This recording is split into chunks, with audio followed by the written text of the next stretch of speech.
કેટલા લોકો અહીં એવા છે કે જે એવું માને છે કે ચામાં ખાંડના બદલે ગોળ નાખીએ તો એ એકદમ હેલ્ધી કોમ્બિનેશન છે।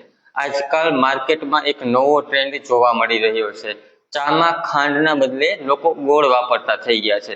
બજારમાં કેટલી બધી દુકાનો પણ એવી છે કે જ્યાં હવે ચામાં ખાંડના બદલે ધીરે ધીરે ગોળનો યુઝ કરતા થઈ ગયા છે। આયુર્વેદના હિસાબે જો દૂધની અંદર ગોળ નાખવામાં આવે તો તેને વિરુદ્ધ આહાર તરીકે કન્સિડર કરવામાં આવે છે। જો તેનું રેગ્યુલર સેવન કરવામાં આવે તો લાંબા ગાળે પિત્ત અને કફનું પ્રમાણ વધે છે અને જેનાથી ડાયજેશન રિલેટેડ અને પેટ સંબંધિત તકલીફોમાં વધારો થાય છે।